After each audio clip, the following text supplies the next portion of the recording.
మెదక్ జిల్లాలో ఈ మధ్యకాలంలో జరిగిన రాజకీయేతర అంశాలతో పాటు అభివృద్ధి, సంక్షేమ, క్రీడా, సాంస్కృతిక వార్తా విశేషాలతో మా మెదక్ జిల్లా ప్రతినిధి గోకులం గంగారాం గౌడ్ అందించిన జిల్లా సమాచారం ఇప్పుడు విందాం.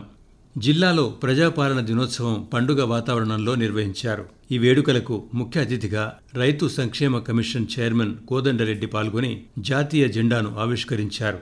జిల్లాలో సీజనల్ వ్యాధుల పట్ల అప్రమత్తంగా ఉన్నామని, విషజ్వరాలు ప్రబలకుండా జాగ్రత్తలు తీసుకుంటున్నామని జిల్లా వైద్యాధికారి శ్రీరామ్ తెలిపారు. జిల్లాలోని ఆసుపత్రుల్లో 232 పడకలు అందుబాటులో ఉన్నాయని, వీటితో పాటు నర్సాపూర్ ఏరియా ఆసుపత్రిలో 100 పడకలు ఉన్నాయని తెలిపారు. జిల్లాలో వన మహోత్సవం కార్యక్రమంలో భాగంగా జాతీయ గ్రామీణ ఉపాధి పథకంలో ఇప్పటి వరకు 20,54,000 మొక్కలను నాటి వన మహోత్సవ కార్యక్రమాన్ని విజయవంతం చేశామని డిఆర్డీఏ ప్రాజెక్టు డైరెక్టర్ శ్రీనివాసరావు తెలిపారు. పొలం గట్ల వద్ద చెట్లకు సంబంధించి ఉద్యానవన శాఖ అనుసంధానంతో రైతులకు పండ్ల మొక్కలు అందజేస్తున్నామని శ్రీనివాసరావు అన్నారు. పర్యాటక దినోత్సవం సందర్భంగా జిల్లాలోని పాఠశాల, కళాశాలల్లో చదువుతున్న విద్యార్థులకు ఉపన్యాస, వ్యాసరచన పోటీలు నిర్వహించారు.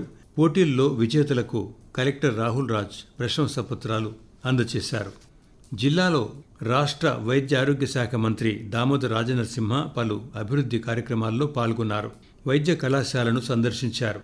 మెదక్ ప్రభుత్వాసుపత్రిలో సిటీ స్కాన్, డయాలసిస్ సెంటర్లు ఏర్పాటు చేస్తున్నట్లు తెలిపారు.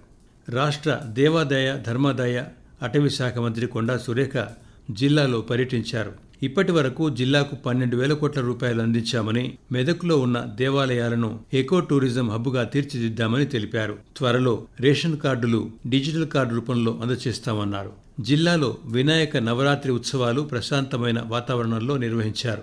ఇందుకోసం పాటుపడ్డ అన్ని శాఖల అధికారులను కలెక్టర్ రాహుల్ రాజ్, ఎస్పీ ఉదయ్ కుమార్ రెడ్డి అభినందించారు.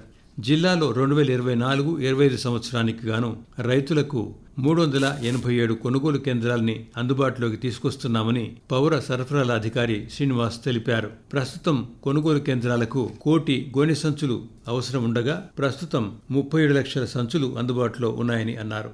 జిల్లాలో ఓటర్ నమోదు ప్రక్రియ పారదర్శకంగా నిర్వహిస్తున్నామని రాష్ట్ర ముఖ్య ఎన్నికల అధికారి సి సుదర్శన్ రెడ్డి తెలిపారు. మెదక్ జిల్లాలో ప్రత్యేక ఓటర్ల జాబితా సవరణ, కొత్త నమోదుపై చేపట్టిన ఎంపీటీ సర్వే 90% పూర్తయిందన్నారు. బూతు స్థాయి అధికారుల ద్వారా ఇంటింటి సర్వే 100% పూర్తి చేసి ఫారం 6, 7, 8 దరఖాస్తులు త్వరితగతిన పూర్తి చేయాలన్నారు. జిల్లాలో ఎడతెరిపి లేకుండా కురిసిన వానలకు హవేలీ ఘన్పూర్లో పెద్ద చెరువు కట్టకు భారీ గండి పడింది. దీంతో చెరువు కింద ఉన్న 100 ఎకరాల వరి పొలాలు నీటిలో మునిగిపోయాయి. భారీ వర్షాలకు మండలంలోని చెరువులు, కుంటలు పూర్తి స్థాయిలో నిండి పొంగి పొర్లాయి. జిల్లాలో ఈ వానాకాలంలో ఇప్పటి వరకు 549 మిల్లీమీటర్ల వర్షం కురవాల్సి ఉండగా 707.03 మిల్లీమీటర్ల వర్షపాతం నమోదైంది. సాధారణం కంటే 29% అధికంగా వర్షం కురిసింది.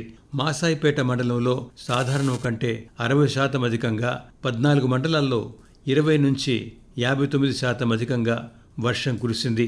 మరో 6 మండలాల్లో సాధారణ వర్షపాతం నమోదైంది.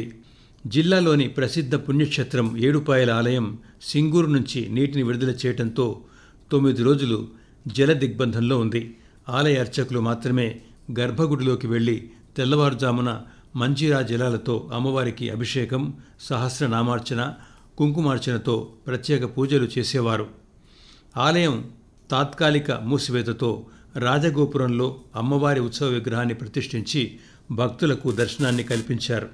9 రోజుల అనంతరం వరద ఉధృతి తగ్గడంతో తెల్లవారుజామున వనదుర్గామాత ఆలయం గర్భగుడిని తెరిచి పూజారులు అమ్మవారికి సంప్రోక్షణ, అభిషేకం, విశేషాలంకరణ మొదలైన ప్రత్యేక పూజలు చేశారు. భక్తులకు అమ్మవారి దర్శనం కల్పించి తీర్థ ప్రసాదాలు అందజేస్తున్నారు.